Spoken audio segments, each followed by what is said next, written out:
The key turned in the lock, but something was wrong. Smoke was rising from the chimney of a house that should have been empty. Ethan's heart pounded as he stared at the rundown property he'd bought 2 weeks ago with his last $18,000. Someone was inside. Someone was living in his house. 2 weeks earlier, Ethan had stood in this same spot with his 6-year-old daughter Lucy, both of them staring at peeling paint and broken windows. It wasn't much, but it was theirs. After Sarah died, after the medical bills swallowed everything they had, after losing their apartment in the city, this forgotten house in the middle of nowhere was supposed to be their fresh start, their second chance. "Daddy, can we paint my room pink?" Lucy had asked, her small hand gripping his. "Whatever color you want, sweetheart," he'd promised, his voice thick with hope he didn't quite feel. He'd left the house that day to handle paperwork, arrange for Lucy to finish her school semester, pack their belongings. 2 weeks. That's all it had been. 2 weeks of planning, of imagining Lucy running through those empty rooms, of picturing himself fixing broken floorboards while she played in the overgrown backyard. Now, as his truck rolled to a stop in the gravel driveway, Ethan felt his stomach drop. The windows he remembered being dark and lifeless now glowed with warm light. Curtains he definitely hadn't hung swayed gently in the evening breeze. "Daddy, someone's home," Lucy said from the passenger seat, her voice small and confused. Ethan's jaw tightened. "Stay in the truck, Lucy. But stay here." His voice came out sharper than he intended, and he immediately regretted it when he saw her flinch. He softened his tone. "Just for a minute, okay? Let me see what's going on." His boots crunched on the gravel as he approached the front door. Through the window, he could see movement, shadows passing back and forth. His house, his property. The deed was in his glove compartment, signed and notarized. This wasn't a mistake. He knocked. Hard. The movement inside stopped. Silence stretched for several seconds before he heard footsteps approaching. The door opened slowly, and a young woman appeared in the gap. She couldn't have been more than 25, with tired eyes and hair pulled back in a messy ponytail. Her face went white when she saw him. "Can I help you?" she asked, her voice barely above a whisper. "You can start by explaining why you're in my house," Ethan said, keeping his voice level despite the anger rising in his chest. The woman's hand flew to her mouth. "Oh God, you're the one who bought it." "That's right, I bought it. 2 weeks ago, with the last money I had to my name." He stepped closer, and she backed up instinctively. "So I'll ask again, what are you doing here?" "Jenna, who is it?" A male voice called from inside. A man appeared behind her, tall and thin, with a beard that needed trimming and clothes that had seen better days. His expression shifted from curiosity to dread as he took in the scene. "Kyle," the woman, Jenna said, her voice shaking. "He's the owner." Kyle's face crumpled. No. We checked. The listing said it was abandoned, foreclosed. You thought wrong." Ethan cut him off. His hands were trembling now, adrenaline mixing with exhaustion and disappointment. "I need you both out, now." "Please," Jenna said, tears forming in her eyes. "Please just let us explain." "There's nothing to explain. This is private property. My property." "You're trespassing." "We know," Kyle said quickly, stepping forward with his hands raised. "We know, and we're sorry. We never meant we didn't know someone actually bought it. We've been looking at abandoned properties for weeks, trying to find somewhere, anywhere." "Not my problem," Ethan said, pulling out his phone. "I'm calling the police." "No," Jenna's voice cracked. "Please don't. We'll leave. We'll go right now. Just don't call the police. Please." Something in her desperation made Ethan pause. He looked past them into what should have been his living room. The floors had been swept. The debris he remembered piled in the corners was gone. Through the doorway to the kitchen, he could see dishes drying on a rack, a small camping stove set up on the counter. "How long have you been here?" he asked. Jenna and Kyle exchanged a glance. 2 weeks, Kyle admitted. "The day after you bought it, probably. We didn't know. I swear we didn't know. 2 weeks. The entire time he'd been planning, packing, promising Lucy that everything would be okay. These strangers had been living in their house." Ethan's finger hovered over the emergency call button. "Daddy?" Lucy's voice came from behind him. She'd gotten out of the truck despite his instructions, her small frame appearing at his side. "Why are those people in our house?" Jenna's face transformed when she saw Lucy. Something soft and painful crossed her features. "You have a daughter," she whispered. "This is none of your business," Ethan said, putting his arm around Lucy's shoulders. "We cleaned," Jenna said suddenly, desperately. "We've been cleaning and fixing things. We replaced the broken pane in the kitchen window. We cleared out all the old junk from the basement. We even fixed the front step it was rotting through. We didn't just squat here. We tried to make it better." "Why?" Ethan demanded. "Why this house? Why my house?" Kyle's shoulders sagged. "Because we were out of options. Jenna lost her job 3 months ago. I've got medical issues that make it impossible to find steady work. We lost our apartment, stayed with friends until we wore out our welcome, lived in our car for 2 weeks before it died. We were desperate. We saw the listing online, saw it was foreclosed and abandoned, and we thought maybe we could stay here until we got back on our feet. We've been applying for jobs every day," Jenna added. "I've got 3 interviews next week. We're trying. We're really trying." Ethan looked at them, really looked. Their clothes were worn but clean. They looked exhausted, scared, but not dangerous. Just desperate. Just broken. Like him. But he had Lucy to think about. Lucy, who was already clinging to his leg, who'd been through so much loss already. He couldn't risk her safety on strangers, no matter how sympathetic their story. "I need you out," he said quietly. "Tonight. Where will we go?" Jenna's voice was barely audible. "I don't know, but this is my house. I paid for it. I need it for my daughter." Kyle nodded slowly, defeat written across his face. "Okay. Yeah. We understand. Just give us an hour to pack our things?" Ethan was about to agree when Lucy tugged on his sleeve. "Daddy, are they homeless?" "Lucy, not now. But are they?" She looked up at him with those wide brown eyes that were so much like Sarah's. "Like the people Mom used to give food to?" Sarah. She would have known what to do. She always knew what to do. She'd volunteer at the shelter every Thanksgiving, buy extra groceries to hand out to people on the street, see the humanity in everyone. What would she say if she were here? Ethan closed his eyes. "Everyone just stop. Give me a minute to think." The silence that followed was suffocating. Lucy pressed closer to his side. Jenna wiped tears from her cheeks. Kyle stood frozen, waiting for judgment. And Ethan stood there, caught between protecting his daughter and remembering who he used to be, who Sarah had helped him be. Finally, he spoke. "Come outside, all of you. We're going to talk, and then I'm going to decide what happens next." They sat in the overgrown backyard as the sun dipped below the horizon, casting long shadows across the weeds and wildflowers that had taken over what might have once been a garden. Lucy had found a stick and was drawing patterns in the dirt, humming softly to herself while the adults talked in low voices nearby. Ethan perched on the edge of an old stone bench, arms crossed, watching Jenna and Kyle carefully. They sat on the ground across from him, looking like defendants awaiting a verdict. "Tell me everything," Ethan said. "From the beginning." Jenna glanced at Kyle, who nodded. She took a shaky breath. "I worked as an administrative assistant at a marketing firm in the city. Nothing fancy, but it paid the bills. Then the company downsized.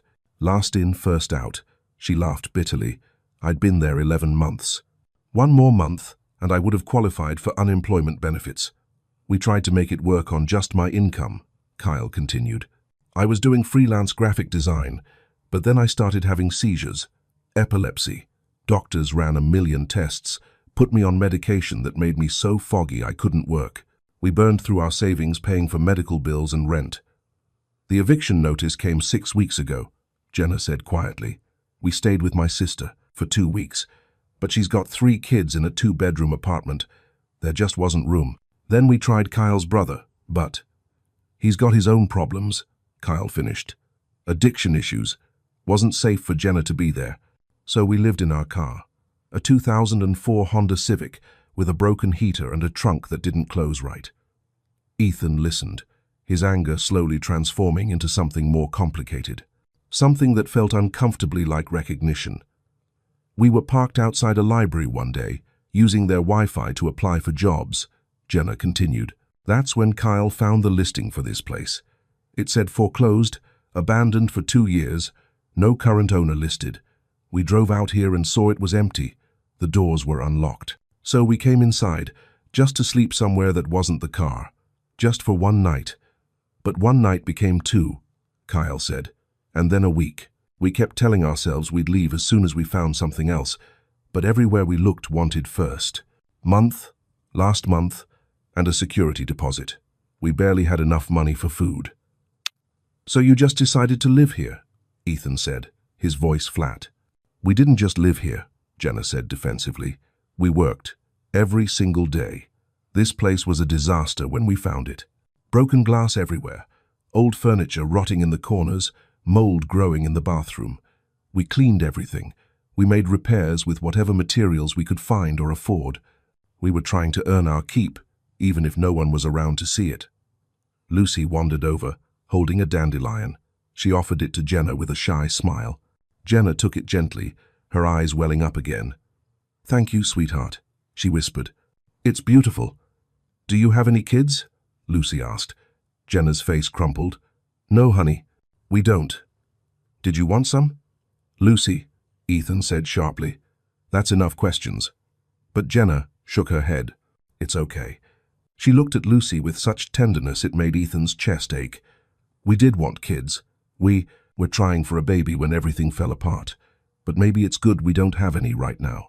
We can barely take care of ourselves. Lucy frowned, processing this. Then she turned to Ethan. Daddy, can't they stay? Just for a little while? Lucy, it's not that simple. Why not? We stayed with Aunt Marie after Mommy died. She helped us. Maybe we can help them. Ethan's throat tightened. Aunt Marie had indeed let them stay in her garage apartment for 3 months while he got his bearings after Sarah's death. Without her, they would have been homeless too. Your daughter is very kind, Kyle said softly. She gets that from you, I'm guessing. She gets it from her mother, Ethan replied. He looked at Lucy, then back at the couple. Here's what I'm thinking, and I might regret this, but... He paused, weighing his words carefully. You can stay, temporarily. But there are conditions. Jenna and Kyle both sat up straighter, hope flickering in their eyes. You work with me to fix this place up, Ethan continued. Real work.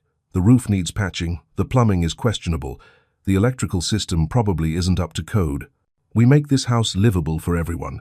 You pull your weight, you respect boundaries, and you actively look for jobs and your own place. This is not permanent. This is me giving you time to get back on your feet. Understood? Yes, Jenna said immediately. Yes, absolutely. We'll work as hard as you need us to. And if anything happens, if I feel like Lucy is unsafe, if you break my trust in any way, you're gone. No second chances. We understand, Kyle said. Thank you. Seriously, thank you. You don't know what this means. Ethan held up a hand. Don't thank me yet. This could be a disaster. But Lucy's right, someone helped us when we needed it. Maybe it's time to pass that forward. They spent the rest of the evening dividing up the space.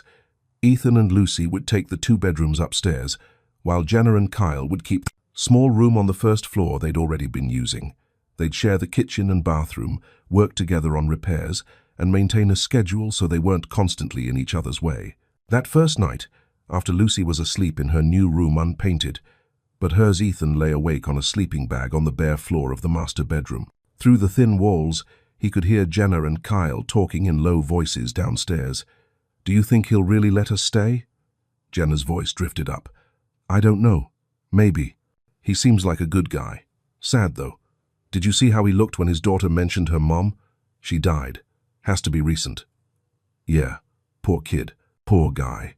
Ethan closed his eyes, Sarah's face appearing in his mind. What would she think of this decision? Would she be proud, or would she think he was being reckless with Lucy's safety? The next morning, work began in earnest. Ethan woke early and found Kyle already outside, examining the roof with a pair of binoculars they must have owned. It's worse than I thought, Kyle called down. There are at least 3 spots where water's getting in. We need to patch them before the next rain, or you're going to have serious problems. Great, Ethan muttered. Add it to the list. Over breakfast eggs and toast that Jenna insisted on cooking for everyone, they made a plan. Kyle would work on the roof with Ethan. Jenna would tackle the bathroom, which desperately needed scrubbing and new caulking. Lucy would help Jenna with the easier tasks, keeping her occupied and away from the more dangerous repairs. The work was hard and slow. Ethan's muscles ached from climbing up and down the ladder, passing shingles and tools to Kyle. But there was something almost meditative about it. The simple physical labor, the clear goal, the measurable progress. "You're pretty good at this," Ethan said, watching Kyle expertly nail down a new shingle. "My dad was a contractor, taught me the basics growing up. I never wanted to do it professionally, but the skills stuck." Kyle paused, hammer in midair. "I should have stuck with it, honestly. Maybe I'd be in a better place now." "Graphic design not working out?" Kyle laughed darkly. "It was, until my brain decided to misfire randomly. Hard to meet deadlines when you might have a seizure at any moment. Clients don't like that. And the medication," he tapped his temple, "makes everything fuzzy, like thinking through fog." They worked in silence for a while before Kyle spoke again. "Can I ask you something? About your wife?" Ethan's hands stilled. "No." "What about her? How long has it been?" "Since she passed." 8 months. Cancer. Started in her lungs, spread everywhere before we even knew what was happening." The words came out mechanical, rehearsed from too many sympathetic conversations. 6 weeks from diagnosis to death." "I'm sorry, man. That's brutal." "Yeah." Ethan hammered a nail harder than necessary. "It was." "Is that why you bought this place? Fresh start?" "Something like that. We couldn't afford the city anymore. Medical bills took everything. I thought maybe out here, somewhere quiet, we could rebuild. Give Lucy a normal childhood again." He laughed bitterly. "Didn't expect to find squatters in my fresh start. For what it's worth, I'm grateful you didn't call the cops. We'd probably be in jail right now." "The night's still young," Ethan said, but there was no heat in it. Inside, Jenna and Lucy were forming their own unlikely bond. Lucy chattered constantly while they cleaned, telling Jenna about her school, her friends, her mother.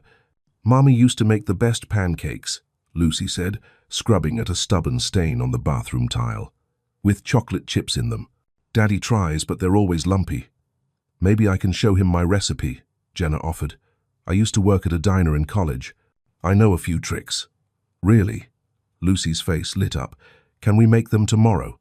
If your dad says it's okay." Lucy was quiet for a moment, then asked, "Do you miss having a home?" Jenna's hand froze on the sponge.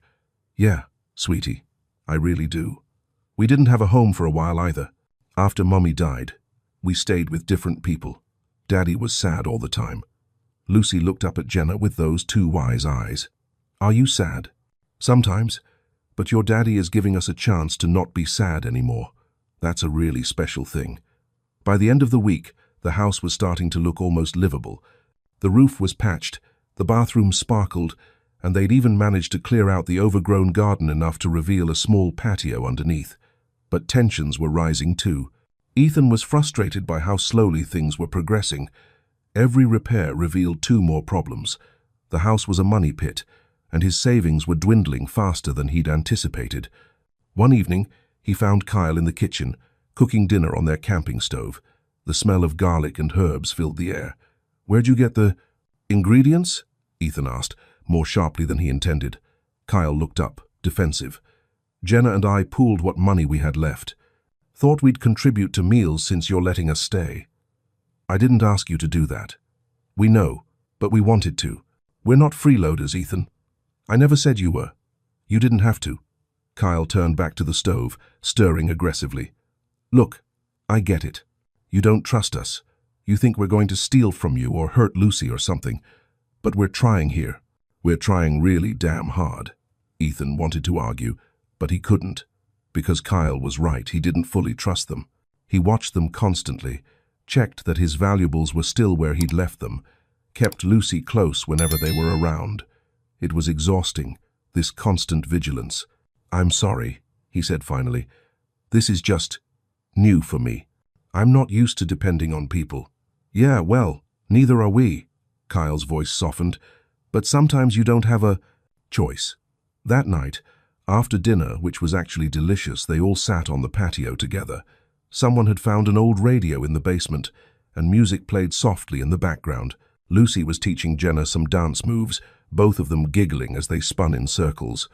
Ethan watched them, something tight in his chest loosening slightly.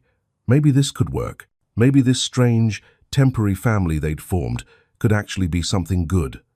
Then Kyle's phone rang. He answered, his face going pale as he listened. "When? Are you sure?" Okay, I'll tell her." He hung up and looked at Jenna with devastated eyes. "That was your sister. Your mom's in the hospital. Heart attack. They don't know if she's going to make it." The music kept playing, but everything else stopped. Jenna's face crumpled, and she sank to the ground, Lucy catching her hand in confusion and concern. "We have to go," Jenna whispered. "We have to go right now." "How?" Kyle asked helplessly. "We don't have a car. We don't have money for a bus ticket. The hospital is 4 hours away." They both looked at Ethan. The question hung unspoken in the air. Ethan stood up slowly, keys already in his hand. "I'll drive you." "Come on." The highway stretched endlessly under the glow of streetlights, broken white lines flickering past like a heartbeat. Ethan gripped the steering wheel, his knuckles white, while Jenna sat in the passenger seat crying quietly into her hands. Kyle was in the back with Lucy, who'd fallen asleep against the window, her small body rising and falling with each breath. "She just had a checkup last month," Jenna said for the third time, her voice broken. "They said she was fine. How does this happen?" "Hearts are unpredictable," Ethan said softly. "Trust me, I know." They'd been driving for 2 hours when Kyle's phone rang again. Jenna grabbed it before the second ring, her hands shaking so badly she almost dropped it. "Hello?" "Yes, this is her daughter." "What? Oh, thank God. Thank God." She pressed her hand over her mouth, fresh tears streaming down her face. "Can we see her?" "Okay. Yes. We'll be there soon." She hung up and turned to Ethan and Kyle, her face a mixture of relief and exhaustion. "She's stable. They got her into surgery in time. She's going to be okay." Kyle reached forward from the back seat and squeezed her shoulder. Ethan felt something in his own chest unclench. A tightness he hadn't even realized was there. They arrived at the hospital just after midnight. Ethan waited in the parking lot with Lucy while Jenna and Kyle went inside. He'd carried his sleeping daughter from the truck to a bench outside the emergency room entrance, where she curled up with her head in his lap. An hour passed, then 2. Ethan was starting to doze off himself when Jenna and Kyle emerged, looking drained but lighter somehow. "She's asking for breakfast already," Jenna said with a watery laugh. "That's how I know she's going to be fine. Mom never could. Stand, hospital food." "That's good," Ethan said, standing carefully so as not to wake Lucy. "That's really good." "We can't thank you enough," Kyle said, "if you hadn't driven us." "Don't," Ethan interrupted. "Just don't. Let's get back home." The word slipped out before he could stop it. Home. Not the house or my place. Home. For all of them. They drove back in comfortable silence, arriving just as the sun was beginning to rise. Lucy woke up as Ethan carried her inside, blinking sleepily. "Is the lady's mommy okay?" she asked. "Yeah, sweetheart. She's okay." "Good. I prayed for her." Ethan kissed the top of her head, his throat tight. "I'm sure that helped." The next few days fell into a new rhythm. Jenna was distracted, calling the hospital every few hours to check on her mother, but she still worked alongside them on the house. They tackled the kitchen next, stripping away old wallpaper and discovering surprisingly beautiful wood paneling underneath. "Look at this," Kyle said, running his hand over the grain. "This is solid oak. Someone put a lot of love into this house once. Maybe we can put some love back into it," Lucy said matter-of-factly, making all 3 adults smile. They were making real progress. The house was starting to feel less like a construction site and more like a home. Ethan found himself relaxing around Jenna and Kyle, trusting them with small things at first, watching Lucy while he ran to the hardware store, leaving his wallet on the counter, sharing stories over dinner. Then came the morning that changed everything.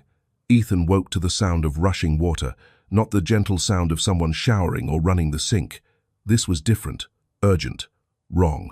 He bolted out of bed and ran downstairs to find water pouring through the kitchen ceiling. cascading onto the floor they'd just refinished. Kyle was already there in his pajamas, a bucket in each hand, trying futilely to catch the deluge. The pipe burst. Kyle shouted over the pajamas. Noise. The main water line. I can't find the shut-off valve. Ethan raced to the basement, his heart pounding. Water was everywhere, pooling on the concrete floor, seeping into boxes of his belongings that he'd stored down here. He found the valve and wrenched it closed, the flow finally stopping. When he came back upstairs, the damage was undeniable. The ceiling was sagging, drywall saturated and starting to crack. Water covered the floor, seeping into the new baseboards they'd installed just 3 days ago. All that work, all that money, gone. Ethan, Jenna said carefully, standing in the doorway with Lucy. We can fix this. Can we? His voice came out harsh, angry. Can we really? Because I'm starting to think this whole thing was a mistake. This house, this arrangement, all of it. Lucy started to cry. Jenna put a protective arm around her shoulders. You don't mean that, Kyle said quietly. Don't I? Ethan gestured at the destruction around them. I spent my last $18,000 on this place. $18,000 that was supposed to give us stability, give us a future. Instead, I'm bleeding money on repairs, housing strangers, and now this. The kitchen is destroyed, the basement is flooded, and I have maybe $3,000 left to my name. So that's it. Kyle's voice had an edge now, too. One setback and you're done. You're going to kick us out. Maybe I should have kicked you out from the start. Maybe none of this would have happened if I'd just called the cops like I was supposed to. Daddy, stop. Lucy pulled away from Jenna and ran to him, wrapping her arms around his waist. Stop being mean. Ethan looked down at his daughter's tear-stained face and felt shame wash over him. But the anger was still there too, hot and desperate. Lucy, go upstairs, he said, his voice softer but firm. No, Lucy. Mommy wouldn't yell at them. Mommy would help. The words hit him like a physical blow. Lucy ran upstairs, her footsteps pounding on the stairs, and then a door slammed. Silence filled the kitchen except for the steady drip of water from the ruined ceiling. She's right, Jenna said quietly, about your wife. I didn't know her, but Lucy talks about her all the time, about how kind she was, how she always helped people. Don't, Ethan said, his voice breaking. Don't talk about Sarah. Someone needs to. Jenna stepped closer, her shoes squelching in the wet floor. Because I think you're so scared of making the wrong choice that you're about to make the worst one. You're about to push away people who care about you because things got hard. You don't care about me. You need me. There's a difference. Is there? Kyle asked. Because from where I'm standing, we've been living together, eating together, working together for 2 weeks. We drove through the night because your daughter was worried about Jenna's mom. You drove us 4 hours because you knew we needed help. That sounds like caring to me. Ethan sat down heavily on the wet floor, his back against the cabinets. He put his head in his hands. I can't do this, he whispered. I can't keep failing. Sarah would know what to do. She always knew what to do. But I'm drowning here. Jenna and Kyle exchanged a look. Then they both sat down on the floor next to him, water seeping into their clothes. You're not failing, Jenna said. You're trying. There's a difference. The house is falling apart. So we'll fix it. Again. Kyle gestured at the ceiling. I know how to patch drywall. Jenna's dad was a plumber before he retired. She knows about pipes. We can handle this. I can't pay you. We're not asking you to. You gave us a place to stay when we had nowhere else to go. You drove us 4 hours in the middle of the night for a woman you'd never met. You think we're keeping score? Ethan looked at them, really looked at them. At Jenna's determined expression and Kyle's steady gaze. At the way they'd positioned themselves on either side of him, like bookends, like support. I'm sorry, he said finally. I'm sorry, I yelled. I'm sorry I said those things. I got scared. We know, Jenna said. We're scared too, every single day, but we're less scared together. They sat there for a long moment, 3 broken people on a wet floor in a damaged kitchen, and somehow it felt like the most solid ground Ethan had stood on in months. Okay, he said. Okay, let's fix this. But first, I need to apologize to Lucy. He found her in her room, curled up on her sleeping bag with her face buried in a stuffed rabbit that had been Sarah's childhood toy. "Lucy Bug," he said softly from the doorway. "Can I come in?"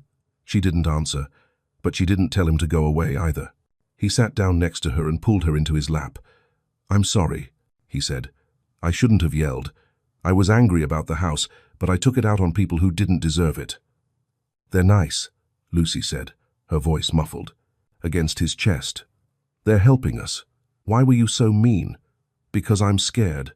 I'm scared I'm making bad choices. I'm scared I'm going to mess up and something bad will happen to you. I'm scared I can't do this without Mommy." Lucy pulled back and looked at him with those serious brown eyes. "But you're not without Mommy. She's still here." She put her small hand over his heart. "And you're not without me, or Jenna, or Kyle. You're not alone, Daddy." Ethan felt tears streaming down his face. When had his 6-year-old gotten so wise? "You're right. You're absolutely right. So you won't make them leave?" "No, baby. I won't make them leave." They spent the rest of the day cleaning up the flood damage. Kyle and Jenna worked tirelessly, showing Ethan how to strip the damaged drywall, dry out the studs, treat for mold before it could start. It was exhausting, dirty work, but there was something almost therapeutic about it. Every piece of ruined material they removed was making space for something new. By evening, the worst of it was cleared away. They ordered pizza, a rare extravagance, and sat on the patio eating straight from the box.